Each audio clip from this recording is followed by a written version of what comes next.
Hi, this is Casey Fortune at Fortune Realty. I just finished showing one of my clients mountain properties in the Florissant, Divide, and Woodland Park area, and this is what we learned.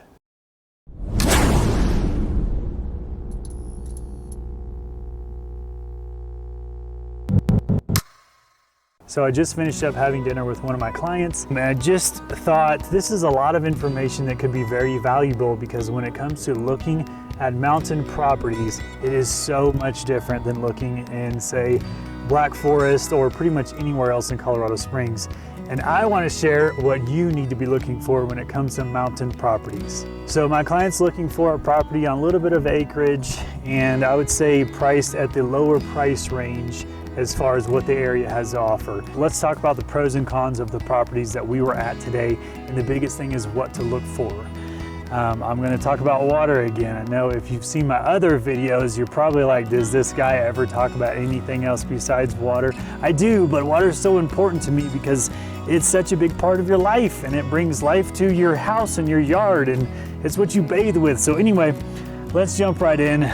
So out of the 6 properties that we visited, did the research on the well and how many gallons per minute the well produces is what I'm looking for.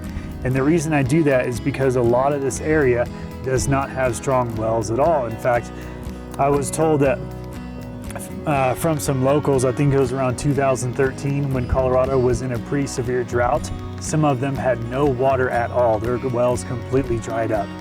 And the reason that I did that research is just to share with my client and make sure he understands that a lot of these wells, when they are tested by the well company, we're producing around 1 gallon per minute, and that is not a lot of water. The biggest reason I want to share that is because a lot of people don't understand that if you move out here to the mountains, that is the #1 thing you need to be aware of, especially if you have a family and kids and are going to be using a lot of water. Then you really need to have a well that produces at least 3 gallons per minute.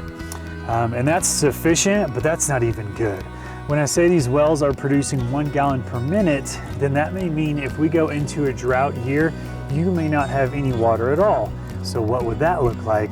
Well, a lot of these people have water trucks that they purchase water from, but then you have to have some kind of cistern tank to hold that water because, well, they got to put it somewhere.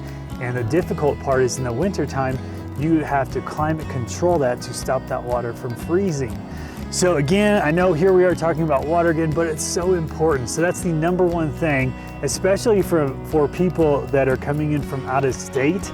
Like if you're in Texas and thinking you're gonna buy one of these properties up here as an investment property, as somewhere to spend the winters and go skiing, etc., just make sure that you have done your due diligence and you know that the well is supplying adequate amount of water to the house. So again, we visited 6 properties. All these homes were on acreage, so they're not connected to city water.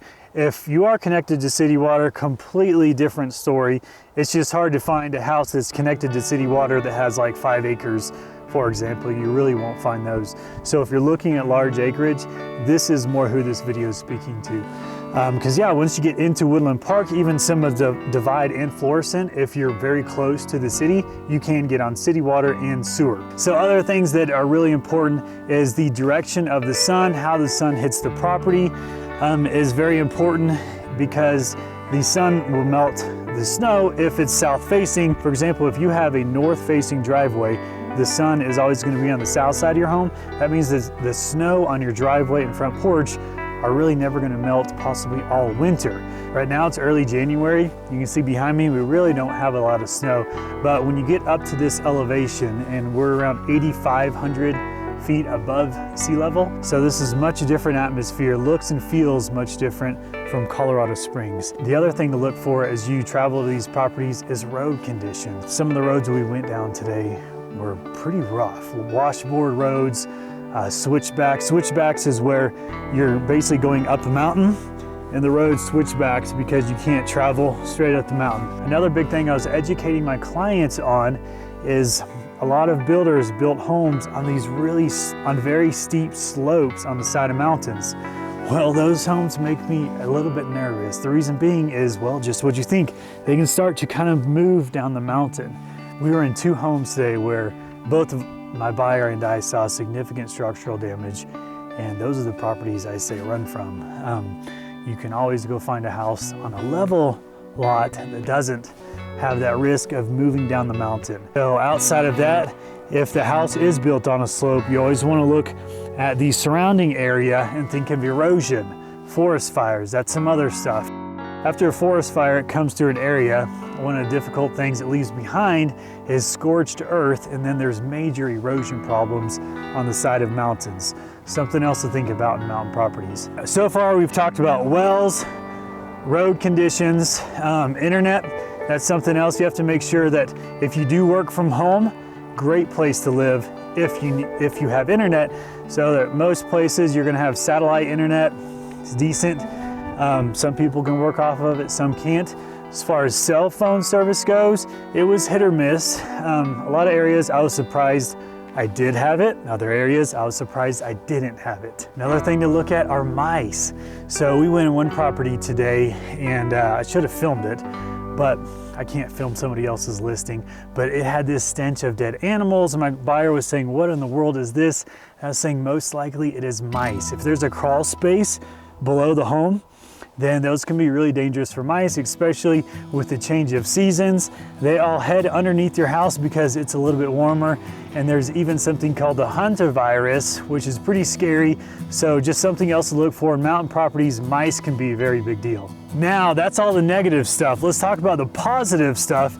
And obviously, well, all these people live out here. Why are they here? Well, this is why.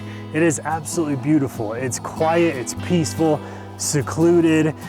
You'll find a lot of like-minded people. I would even say, in other words, the reasons for you moving out here, well, most likely the neighbors moved out here for the same reasons. I'd say the biggest part of moving out here is if you're an outdoor enthusiast.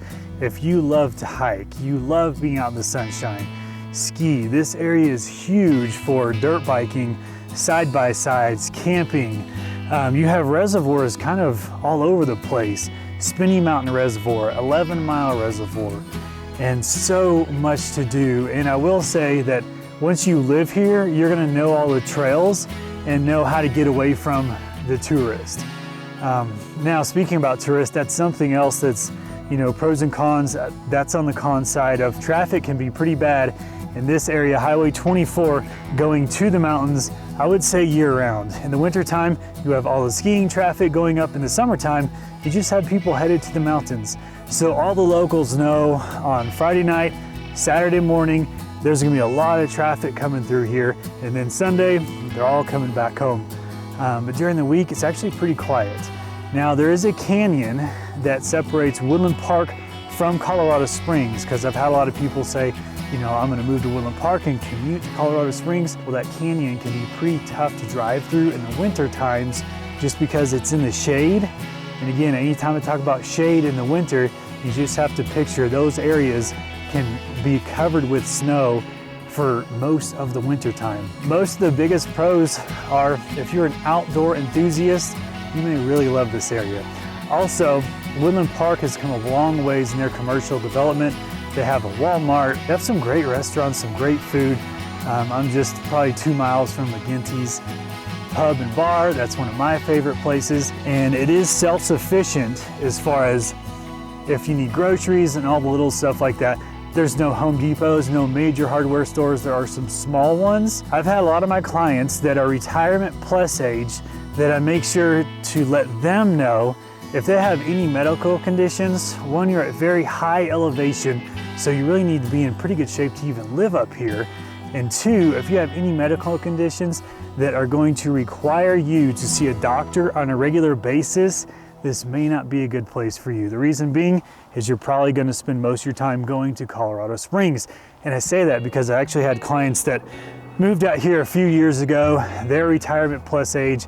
I'm probably going to be listing their property in a few months because they want to move back to town because they say that, well, they go to town 3 days a week to visit their doctor. So something else to think about is just overall health and living at this high elevation.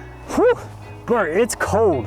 So I hope there's some value in this. Again, this is just kind of a recap of my day with my client today that really wanted to share with other people because this could help you out, especially if you're out of state and looking at mountain properties. even if you want an investment property. This area is very big on Airbnbs, and there are a lot of people that think they can buy a property and Airbnb it and just make a killing. Well, maybe you can, or maybe it doesn't even have any water. So anyway, if you have any interest in mountain properties and learning more about this, please feel free to reach out. Thanks so much for watching.